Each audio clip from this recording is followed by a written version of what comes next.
gaan vanoggend, ek het 'n paar goeders wat ek oor wil bedien, 'n paar ek het dit sommer genoem kopkrapper verse.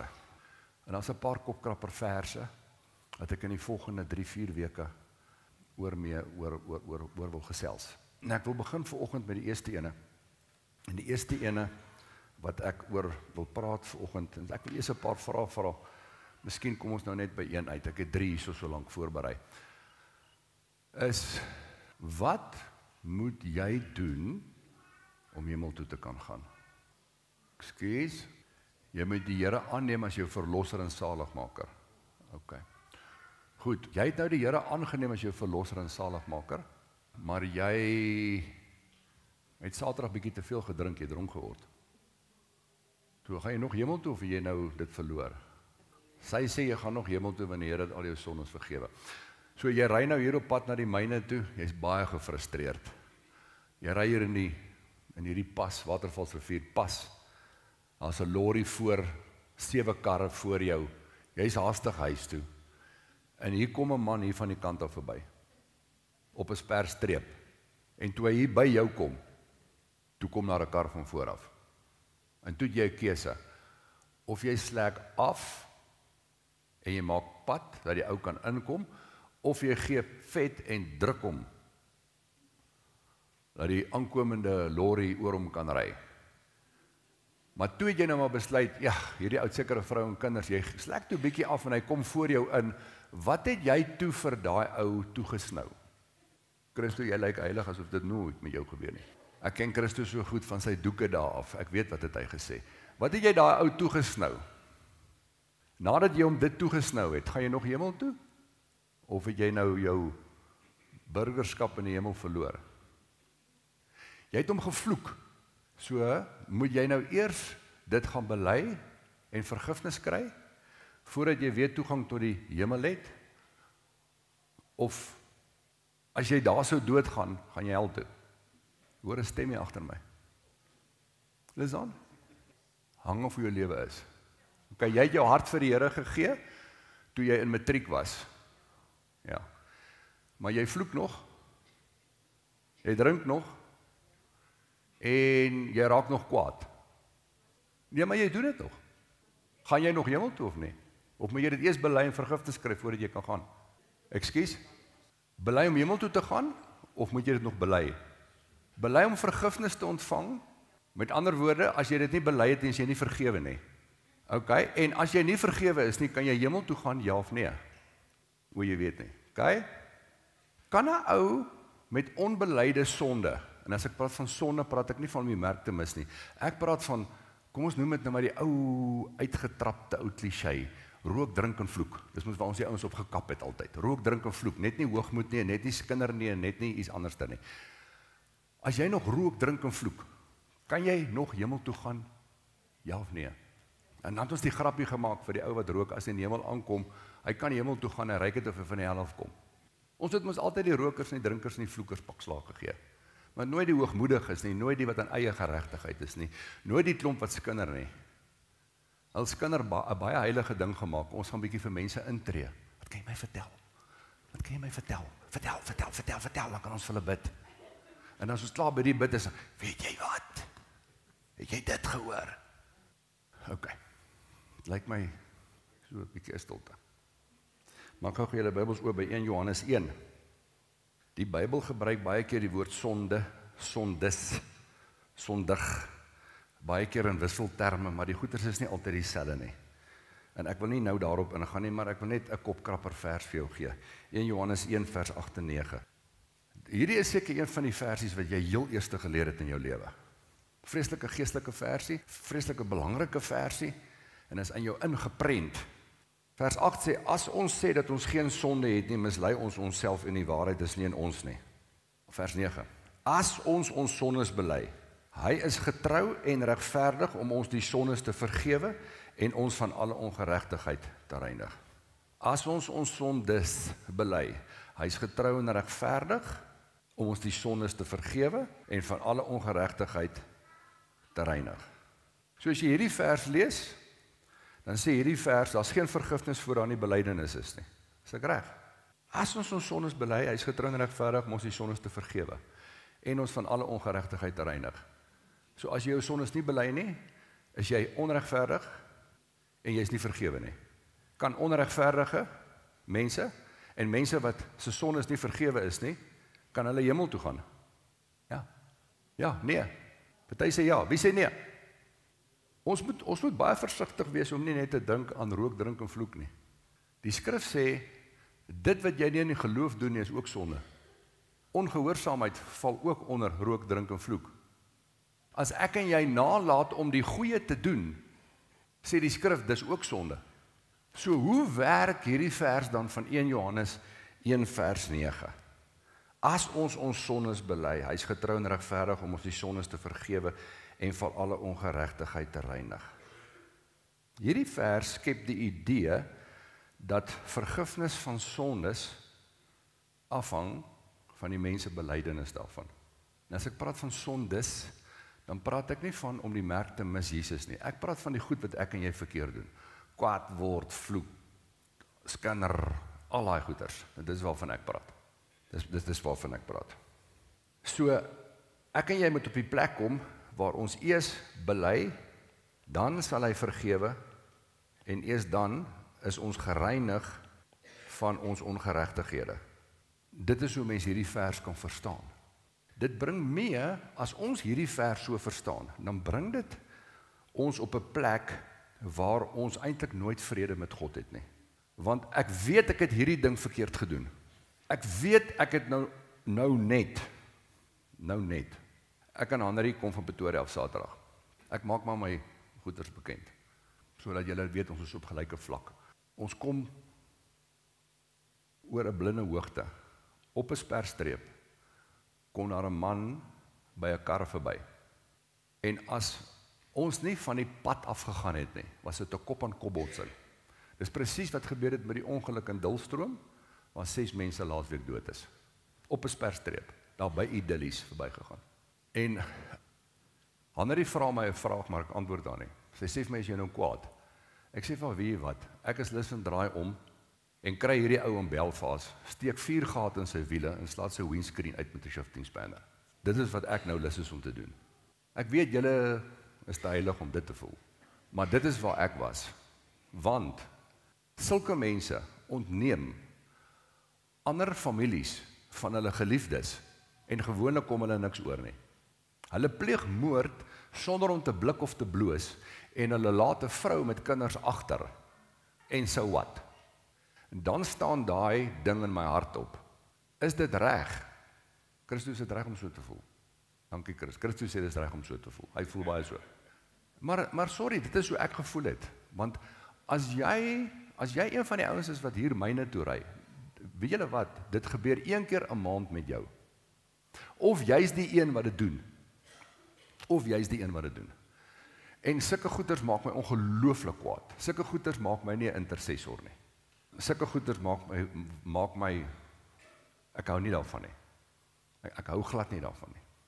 Het ek al op 'n sperstreep verbygegaan? Ja, verseker, ek het al. Definitief. Ek dink as min van julle wat hierso sit wat nog nie op 'n sperstreep verbygegaan het nie. Deesdae weet jy in elk geval nie wat is 'n sperstreep en wat is nie 'n sperstreep, want daar is nie meer strepe nie. Maar die ding is net, nou kom ek op 'n plek waar ek sê, as ek dit nie bely nie, en ek gaan dood, beteken dit ek het my vergifnis verloor, of het ek dit nie verloor nie? So, ek en jy kom in daai ding waar ons nie vrede met die Here het nie. Die een oomblik is ons waardig, die ander oomblik is ons onwaardig. Die een oomblik voel ons heilig, die ander oomblik voel ons onheilig. En ons het al soveel keer met mekaar gepraat en vir mekaar gesê, dat vergifnis is 'n afgehandelde saak in die verlede. Ek wil dit weer sê, my vergifnis was gevind aan die kruis. Toe Jesus gesterf het, het hy die mensdom vergewe. Anderster kon hy nie opgewek gewees het nie. Hy moes die volle prys betaal. En die feit dat Jesus opgestaan het uit die dood, was die kwitansie vir die feit dat hy my regverdig verklaar het. Romeine 4:25. So ek en jy kan nie vir regverdigmaking werk nie. Regverdigmaking is 'n geskenk van God. Vergifnis kan ek en jy nie voorwerk nie. Dis 'n geskenk van God wat ek en jy deur geloof moet ontvang, deurdat ons geloof plaas in die feit dat Jesus vir dit wat ek nou net ervaar het, gedoen het, gevoel het, om 'n ou se windscreen uit te staan, dat hy vir dit gesterf het, en dat hy dit op hom geneem het, en dat sy bloed my gereinig het daarvan. Beteken dit dat ek dit nie moet bely nie? Nee, dis nie wat dit beteken nie. As ek weet Jesus het daarvoor gesterf, en as ek weet hy het my vergewe, dan wil ek na hom toe kom, en vir hom sê, Here, ek het nie geweet daar's nog soveel lewe in my oor nie. Want Galasiërs 2 sê, ek moet myself doodreken. Maar 'n ou wat 'n ander ou se wiele wil stukkend steek, en sy windscreen wil uitslaan, is ver van dood af. Dankie dat U my vergewe het, en help my om my gedagtes in lyn te kry met oor hoe U voel oor hierdie situasie. Want om 'n ou se wiele te wil stukkend steek, sy windscreen uit te slaan, sy exhaust te buig, dis net wat ek gedink het dat ek aan die kar buite wil doen, ek het nog nie binne gekom nie. Dit is ongoddelike gedagtes. En dit hoort nie by my nie. Ek moet eintlik op die plek gekom en gesê, prys die Here. Dankie Here dat U my beskerm het. Ek kan nie aangaan en bid en sê, Here, ek sien hier's donder weer in die lig, haal hom van die pad af en slaat hom met 'n weerligstraal en beskerm die res van die mense nie. Dis ook ongoddelik. Is julle by? So my belydenis moet wees om te sê wat God sê. Is dit verkeerd van daai ou? Ja. En ons dra die bandjies, what would Jesus do? Wat sou Jesus in daai geval gedoen het? Hoor wat so Romeine 5 vers 17. Ek het gesê regverdigmaking is 'n geskenk wat ek en jy ontvang, ons kan nie daarvoor werk nie. Romeine 5:17 sê, want as ten gevolge van die misdaad van die een die dood geheers het deur die een, veel meer sal hulle wat die oorvloed van die genade en van die gawe van geregtigheid ontvang, in die lewe heers deur die een Jesus Christus. Daarom dan, net soos dit deur die een misdaad vir alle mense tot veroordeling gekom het, so is dit ook eer een daad van geregtigheid vir alle mense tot regverdigmaking van die lewe. So daar moet dus iets anderster in hierdie vers wees, wat hierdie vers 1 Johannes 1 vers 9 bedoel, wat ek en jy nie verstaan nie. En dan is dit belangrik dat ek en jy bietjie gaan lees en bietjie 'n paar goeters, ek het 'n boek geskryf woordwaarhede. Hy is daar beskikbaar, koop hom. Bietjie interpretasie beginsels gaan toepas en sê, hoor hierso, hoe interpreteer ek hierdie stuk? Nou 1 Johannes 1, die hele 1 Johannes 1 is vir ongelowiges geskryf, nie vir gelowiges nie. Dis eers in hoofstuk 2 waar daar met gelowiges gepraat word. Nou goed, as jy gaan oplees, gaan lees die geskiedenis rondom dit. Daai tyd was daar mense wat hulle self die Gnostics genoem het. Die Gnostics was ouens gewees wat geglo het dat geen mens sonde het nie. Niemand nie. Hulle het ook geglo dat hulle 'n toegang het tot 'n eksterne geestelike inspraak, eksterne kennis, waarmee hulle God kan verklaar, want niemand het God gesien nie, niemand het God gevoel nie, niemand het God beleef nie. So, hulle het gesê, hulle het toegang tot sekere kennis, om hierdie goeders te kan verklaar. Hulle het ook nie geglo dat Christus in die vlees gekom het nie, maar dat hy slegs geestelik is. En hulle het alles in so 'n mate vergeestelik, dat hulle ook op 'n plek gekom het, dat hulle gesê het, it's all in the mind. So as jy siek is, hulle is all in the mind. En ek weet, baie siektes is psigosomaties. Maar hulle het gesê, alles is all in the mind. In totaliteit. As jy verder lees in die boek van 1 Johannes, en jy kom by 1 Johannes 4, dan wonder jy, hoekom skryf Johannes die volgende in vers 2 en 3? Hy sê, hieraan ken julle die gees van God. Elke gees wat bely dat Jesus Christus in die vlees gekom het, is uit God. Hoekom skryf hy dit? Want die Gnostics in 1 Johannes 1 het dit juis nie geglo nie. Vers 3, en elke gees wat nie bely dat Jesus Christus in die vlees gekom het nie, is nie uit God nie. En dit is die gees van die Antichrist, waarvan julle gehoor het, dat hy kom en hy is nou al aan die werk. So die boek van 1 Johannes 1 gaan oor verhouding en nie oor redding nie. Hy gaan oor verhouding en nie oor redding nie. Hoekom sê ek hy gaan oor verhouding en nie oor redding nie? Kom ons lees 1 Johannes 1 vanaf vers 1. As jy gaan kyk na Johannes en as jy gaan kyk na Paulus se briewe, dan begin hulle altyd hulle briewe met genade vir julle en vrede.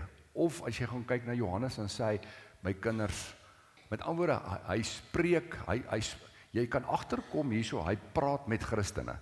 Maar in 1 Johannes 1 begin hy nie so nie. Hoor wat sê hy? Hy sê wat van die begin af was, hy sê wat ons gehoor het, wat ons met ons oë gesien het, wat ons aanskou het en ons hande getas het aangaande die woord van die lewe. Hy sê en die lewe is geopenbaar. Hy sê daai lewe is geopenbaar. Hy sê en ons het dit gesien en ons getuig en ons verkondig aan julle die ewige lewe wat by die Vader was en aan ons geopenbaar is. Jy sien, as jy verstaan wat aangaan in 1 Johannes 1, dan kom jy agter en jy verstaan hoekom hy hierdie goeie skryf. Hy's hier in 'n rede twis eintlik, wil ek amper sê, met hierdie ouens wat al hierdie goed teëgestaan het. Jesus het nie gekom in die vlees nie. Hy sê, wat ons gesien en gehoor het, verkondig ons aan julle wat dit nie glo nie, julle Gnostics, sodat julle ook gemeenskap met ons kan hê. Julle ongelowiges, gemeenskap met ons kan hê, en ons gemeenskap is met die Vader en met sy Seun, Jesus Christus. So, baie kerke, baie mense dink, dat ek en jy elke ding moet bely om vergifnis te ontvang. En ek sien dit nie in die skrif nie. Wat ek in die skrif sien, is dat die skrif sê vir ons moet Jesus se werk, dit wat hy aan die kruis gedoen het, bely, omdat slegs die bloed van Jesus verlossing bring. Dis nie my belydenis wat verlossing bring nie. Dis my geloof in dit wat hy gedoen het, want hy het die verlossing gebring. Hoor wat sê Hebreërs 10:10. Hy sê deur hierdie wil is ons geheilig deur die offer van die liggaam van Jesus Christus net eenmaal. 1 Johannes 1 vers 9 sê, ons lees hom weer. Hy sê as ons sondes bely, hy's getrou en regverdig om die sondes te vergewe en ons van alle ongeregtigheid te reinig. Hebreërs 10 sê ons is geheilig, ons is gereinig deur die offer van Jesus net eenmaal. Jy sien, dit klink baie geestelik om te sê dat jy elke sonde moet bely. En dan praat ek in die konteks van om vergifnis te ontvang. Ek is daarvoor dat jy elke ding wat jy verkeerd doen, moet bely, want belydenis is 'n erkenning. En as jy nie erken jy doen verkeerd nie, sê jy nie regkom nie. As ek nie teenoor Hanrie om verskoning vra vir dit wat ek teenoor haar verkeerd doen nie, sal ek aanhou daarmee. So ek is vir belydenis, maar nie hierdie belydenis nie. So ek wil weer sê, dit klink baie geestelik om te sê dat jy elke sonde moet bely om vergifnis te ontvang, maar dit is eintlik baie toksies vir jou geloof. Dit bring jou op die plek van sondebewustheid, in plaas van dat dit jou op die plek bring van waar jy bewus raak van God, van Jesus, van dit wat hy vir jou gedoen het. Dit bring jou op die plek waar jy fokus op jou mislukking, in plaas dat jy fokus op die oorwinning as gevolg van die voltooide werk van die Here. So, sondebewustheid het die kerk beroof van geregtigheid. En dis eintlik waar die battlefield is hier in ons denke. Is jy regverdig of is jy nie regverdig nie? Is jy aanvaarbaar of is jy nie aanvaarbaar nie? Want dit beïnvloed jou hele uitkyk van jou verhouding met die Here. Jy sien, God vergeef my en jou nie bietjie vir bietjie soos wat ek en jy bely nie. God vergeef jou nie bietjie en bietjie en bietjie soos wat jy dit bely nie. Hy het jou volkome aan die kruis vergeef. Hoor wat sê Efesiërs 1 vers 7. In hom het, verlede tyd, ons die verlossing deur sy bloed, die vergifnis van die misdade, na die rykdom van sy genade. Nie die vergifnis van die misdade, na die rykdom van ons belydenis nie. Is na die rykdom van sy genade. Jy sien, godsdienstigheid hou my en jou op 'n plek van, ek is half vergewe, hy wil jou half vergewe hou, hy wil jou half heilig hou, hy wil jou half aanvaarbaar hou. Hoor wat sê Hebreërs 10 vers 14, hy sê, want deur een offer het hy vir altyd volmaak die wat geheilig word. So ek en jy bely nie om heilig te word nie, ek en jy bely omdat ons reeds heilig is. Ek en jy bely omdat ons sê, weet jy wat, dit wat ek nou gedoen het, pas nie by wie ek is nie. Ek en jy bely vanuit die posisie van wat hy met ons gedoen het, omdat ons tot die openbaring gekom het van hierdie pas nie by ons nie. Jy sien, God roep ons elkeen om te leef volgens ons nuwe identiteit. Wat is ons nuwe identiteit? Heilig, regverdig, dood vir die sonde. Hou op met jou nonsens. Pas nie by jou nie. Die skrif sê jy is dood vir die sonde en lewend in Christus Jesus. As ek en jy dan dood is vir die sonde, die verkeerde goeders, hoe kan ek en jy daarmee aanhou?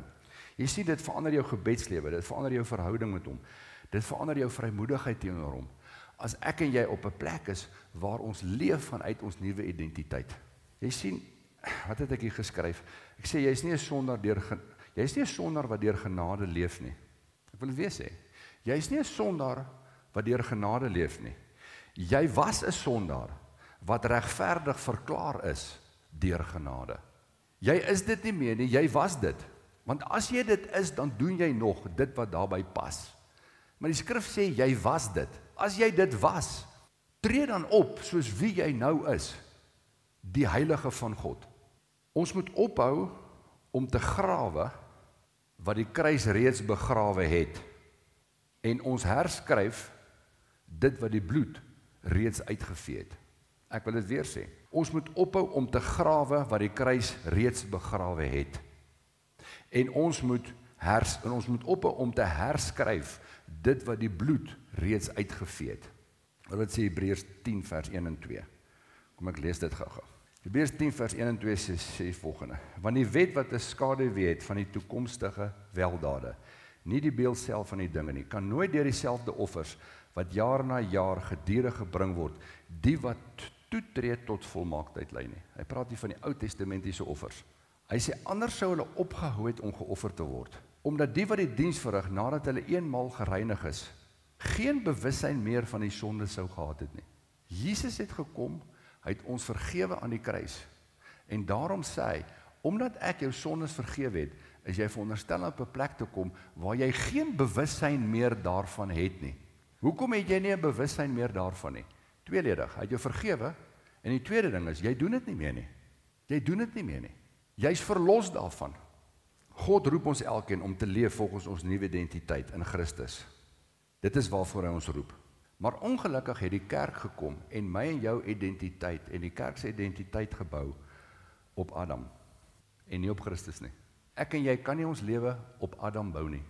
Ek en jy moet ons lewe op Christus bou. Hoor as in Romeine 8 vers 2, hy sê, want die wet van die gees van die lewe in Christus Jesus het my vrygemaak van die wet van sonde en dood. Verlede tyd, maar nou moet ons dit hier vernuwe.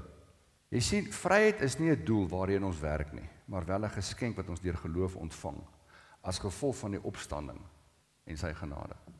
Dis iets wat ek en jy van hom ontvang. Ek en jy kan nie daarvoor werk nie. My en jou vergifnis, wil ek weer sê, is 'n afgehandelde saak. Dit word nie hernie deur die belydenis nie, maar deur geloof. Ek wil dit weer sê, vergifnis is 'n afgehandelde saak. Dit word nie hernie deur belydenis nie, maar deur geloof. Openbaring 12:10 praat van die aanklaer van die broers. Hy is die een wat ons aankla. Op wat? Juis op hierdie ding wat ek verkeerd gedoen het. Wat het ek verkeerd gedoen? Ek wil ou se wiele bietjie punch met 'n mes. Ek raak kwaad vir hom. Ek wil 'n paar tekens vir hom wys. En nou kom die vyand en hy kla my en jou aan. En die oomblik wanneer ek op 'n plek is waar ek skuldig is, waar ek die skuldgevoel het, en ek kom op die plek waar ek die gedagtegang het dat ek nou na die Here toe moet gaan en om vergifnis moet gaan of vergifnis moet gaan vra om vergewe te word, dan verloor ek 'n vrymoedigheid om te gaan. Maar as ek op die plek kom waar God se Gees met my praat en vir my sê, dit wat jy nou gedoen het is verkeerd.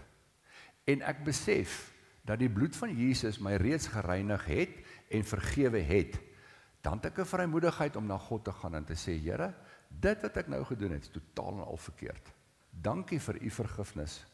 Dankie dat u my geheilig het, dat u my geregverdig het.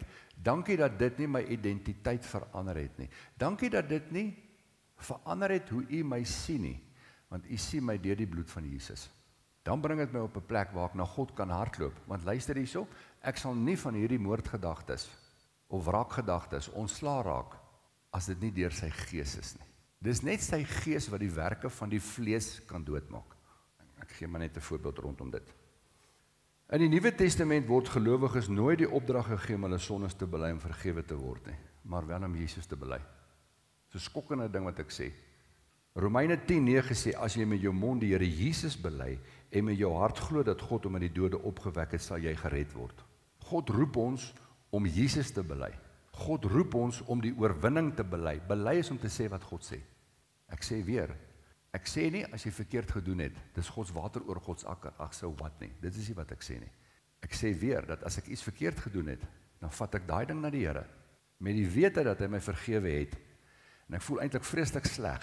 Dit is soos 'n laaitie, wat eintlik 'n pak slaag moet kry, want sy pa al 5 keer met hom gepraat het, om nie cricket by die venster te speel nie, en hy slaan die bal, want sy pa het vir hom gesê, as jy die bal deur daai venster slaan, gaan jy 5 houe kry, maar hy het 'n goeie verhouding met sy pa, en een middag toe slaat hy die bal deur die venster, en toe besluit hy, wel, ek moet nou maar 'n man wees, ek gaan nou maar die 5 houe soos 'n man vat, en hy gaan na sy pa toe, hy wag vir hom by die graadsaal in, en toe sy pa daar aanry toe weet hy, hier's moeilikheid, en sy pa weet, dis die cricketbal wat deur die venster is, want maand lankal gebel, want sy het vir hom gesê, wag maar net tot jou pa kom, en toe die pa daar kom, nog voordat hy kom praat, toe druk hy sy seun vas, en hy sê, moenie worry nie, wat gaan die seun doen?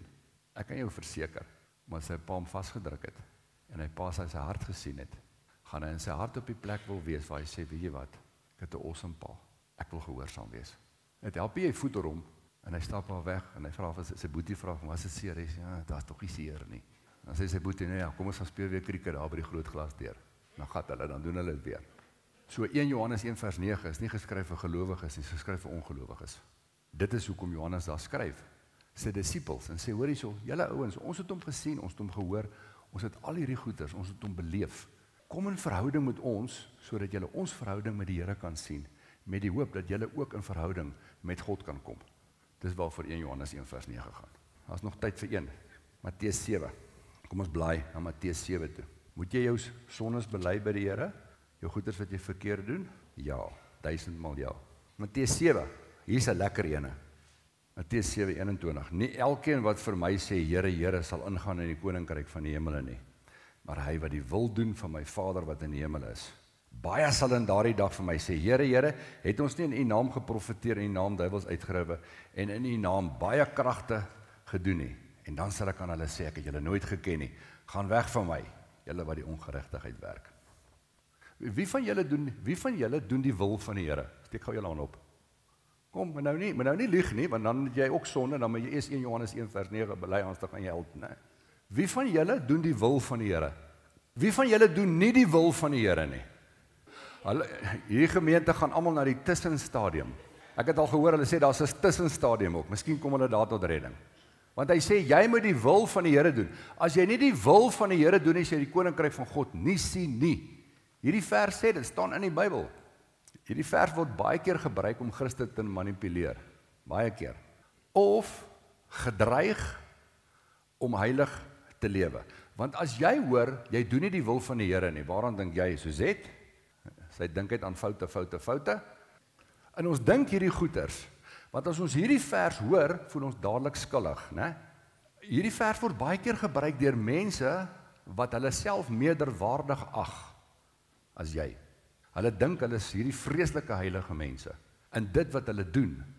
En jy, en sorry nou, is nou weer op die rook, drink en vloek. Jy is nou op die rook, drink en vloek, luister hierso. Dink as jy sê, Here, Here, jy gaan ingaan nie. En mense word met hierdie vers pakslaag gegee en veroordeel. En dit word gebruik in die konteks dat daar Christene is wat eendag hemel toe sal gaan en voor God sal staan en die Here gaan vir jou sê, ek het jou nooit geken nie. En dan kom daai gedeelte by en sê, maar Here, ek het geprofeteer en ek het duiwels uit, ek al hierdie goeders gedoen. Die Here sê, sorry, ek ken jou nie. Glad nie. So, hoe werk hierdie vers dan? Wat bedoel die skrywer dan hierso van hierdie vers? Kyk, as ons na die skrif kyk, dan kom ons agter dat die Bybel dit baie duidelik stel, dat hy sê, dat die mens deur geloof geregverdig word.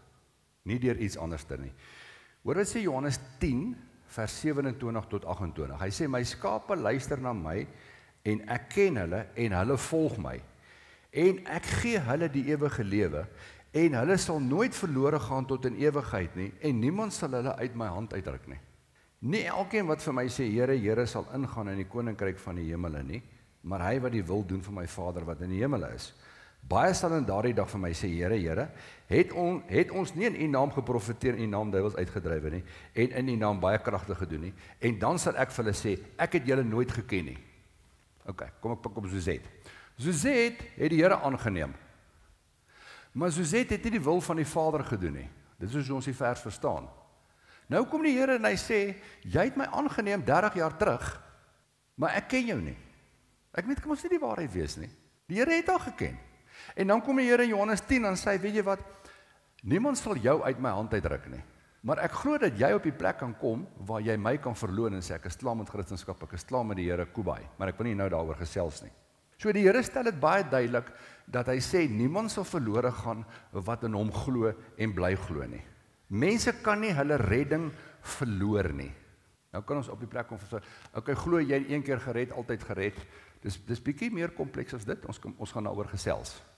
Maar die sleutel binne hierdie vers, van hierdie gedeelte wat ons gelees het in Matteus 7, is wat in vers 22 staan, daar staan, en in daardie dag. Wanneer is daardie dag? Daardie dag is as Jesus weerkom. As Jesus weerkom, kom hy nie as die lam van God nie, maar hy kom as die leeu van Juda.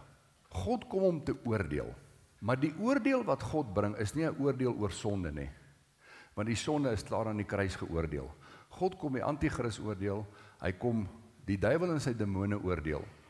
En die oordeel, die skrif praat van, ek dink 4 of 5 oordele. Daar's 'n wit troon oordeel en 'n bema troon oordeel. Ons as Christene staan op 'n bema troon oordeel, nie 'n wit troon oordeel nie. Ek het dit ook in my boek geskryf en dit verduidelik. So, wanneer die Here dan weer kom hy om op 'n plek te kom waar hy, kom ek sê vir julle so, time is up. Ek en jy het nie meer die geleentheid daarna om dan 'n keuse te maak nie. Time is up. En wanneer hy dan weer kom, sal hy op 'n plek wees waar, ek meen, die skrif sê, elke knie sal voor hom buig, en elkeen sal bely dat hy die Here is. En dit is in daardie konteks, dat ons verstaan, dat waaroor hierdie ding gaan. Want as jy gaan kyk na Johannes wat hierdie geliefde disipel van die Here was, kom op die eiland Patmos, en toe hy God sien, toe val hy soos 'n dooie aan sy voete neer. Nou luister hierso, hoe sal dit wees vir mense wat nie die Here ken nie, as hulle die Here sien? Presies dieselfde. Almal sal sê, Here, Here. En dis die mense wat hom nie geken het nie, wat hom nie aangeneem het nie, wat sal sê, maar ons het goeders in jou naam gedoen. Maar in watter naam? Ons het goeders in God se naam gedoen. Onthou, hierso is dit nie God wat praat en sê, julle het in my naam, in Jesus se naam nie. Hy sê hierso, dis hulle wat praat en sê, ons het iets in u naam gedoen. Daar's baie mense wat van God praat, wat nie die God is wat ek aanbid nie. Maar wanneer ek en jy as Christen van God praat, dan weet ons praat van Jesus, ons praat van Jesus Christus, en ons praat van God, die ene wat die aarde geskep het. So hierdie is 'n klomp ongelowiges, wat wonders gedoen het. Het julle geweet sataniste kan wonders doen? Het julle geweet die duiwel kan mense gesond maak? Hulle geweet hy kan hulle siek maak? So dis mense wat ongelowig is, wat as hy weer kom in daardie dag, voor hom sal neerval en sê, maar ons het al hierdie goeders in die naam gedoen. Dan sal hy sê, weet jy wat, ek ken julle nie. Julle het nooit verhouding met my gehad nie. Julle het my nooit aangeneem nie. Ek het my seun gestuur as 'n offer. Julle het hom nie aanvaar nie. Jy sien, as die evangelie van genade die waarheid is, dan sê die Bybel dat ons gered word deur geloof. Die wil van die Vader. Wat is die wil van die Vader? Jy sien, baie mense sal vir jou sê, ja, maar julle sal Here, Here sê, maar julle doen nie die wil van die Vader nie. Maar hulle sal vir jou nooit sê, wat is die wil van die Vader nie? Wat is die wil van die Vader? Wie kan vir my sê, wat is die wil van die Vader? Die hoofwil van die Vader. Kom ons blaai na Johannes 6 toe. Johannes 6, dis die wil van die Vader.